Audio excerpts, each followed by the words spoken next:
Before we get started, I just want to remind you that while this prototype looks close to a finished product, it's still just a prototype and it lacks the full functionality of a completed application.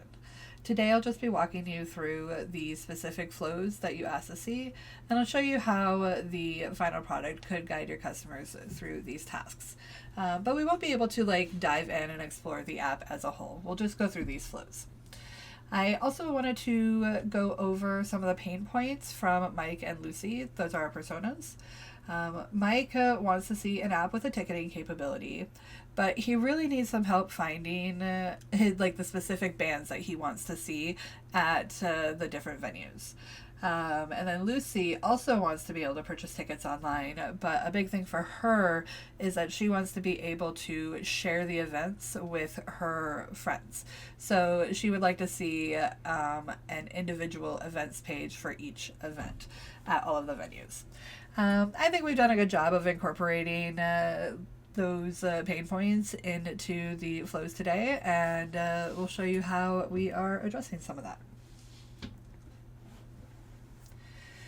All right, this is the first flow, and this is where users are going to create an account and navigate to the individual events page.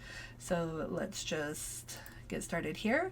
Our user is going to be Jane Smith, and she is creating her account, and here we have the password checker. It lets the user know that they need a strong password, and these are the characteristics of a strong password, and they can't get a verification code until they have one.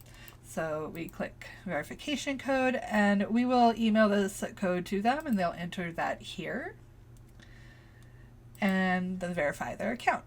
We have a little loader and verification, and we're going to go ahead and skip account info, but if the user wanted to, they could update or add their personal information right now. But we're just going to go straight to the events page, and you can see all of the different events that Mood has at their 3 venues. We're going to see the darkness, and here is that individual events page that Lucy was looking for. We have the little share icon here, which will allow her to send this page to her friends directly. This is an image carousel, and we have a video here to play, and then down here for marketing we have some recommendations of similar shows. And from here we would return to the home page, and that's the end of that flow. Flow number 2 is where we're going to see what's happening at the different events. So this starts here on the main events page, and we want to see what's going on at Mood on Mill.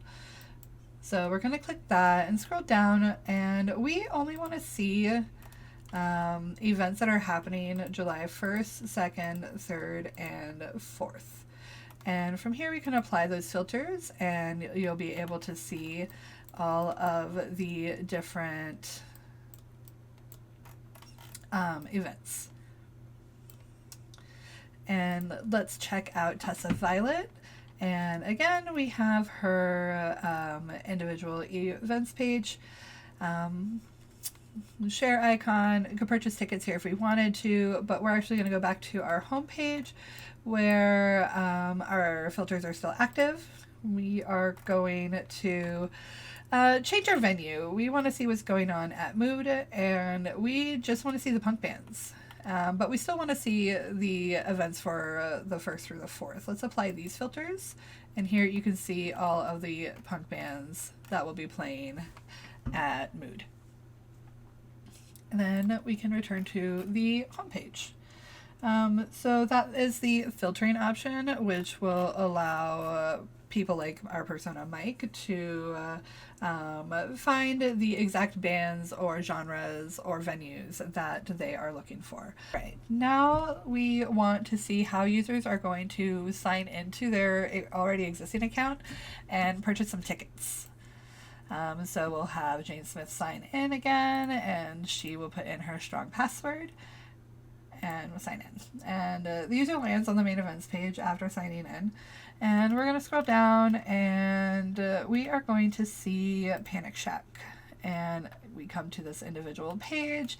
It's the same as the other ones. And and down here is where we'll get to do the ticketing.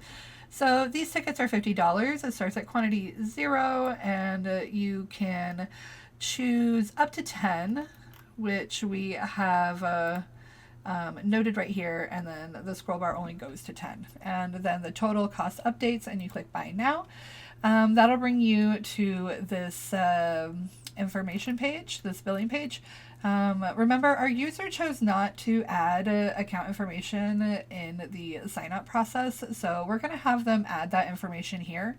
If they did choose to update their information already, that would be in here, and we would just need this credit card information. So let's go ahead. Go ahead and have these fill in a little quicker than with our sign-in screens. We go city, and then here we can select our, well, this scrolls, and we can select from our state. We want Arizona and our zip code. And this area functions in much the same way, exactly the same way to be specific. And so we just generate this information here. The drop-down menus operate the same way as this one here. We will have our user agree that they have read and accept Mood's terms and services, which they could find through this link right here, and we will save our information. That brings us to this like information confirmation page where it says that her information has been saved, and it says all of the information here. And now that we are ready to purchase our tickets, we can click purchase here.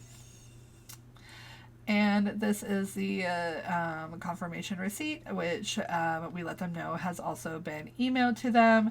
And here you would be able to view your ticket, which is in the next flow. So for now, we will just close this page and return to the main page. Okay, in this flow, our user is going to sign into their existing account, navigate to their user account, and find their ticket so they can present their ticket to the person at the door. So we'll have Jane sign in with her email and her strong password. And we are going to go up here to our user account. And here is just a customer account page, some basic information about the customer, and billing information, and these settings are under these menus. Here we will just go to her ticket page where she can see her upcoming events. She's going to go see these shows over the 4th of July week. And in the future, maybe there'll be some past events down there. But we're going to see Panic Shack, and this is the ticket that will be presented at the door. It's got her name and confirmation. It tells you how many tickets how many people the ticket admits and the cost of the tickets. You did say that that customers are having difficulty finding the venue, and that we should put the city of the venue on the ticket directly. So we've done that here for Mood Phoenix. And yeah, this is the barcode. From here, there's nothing else to do except go back to your tickets or back to the homepage.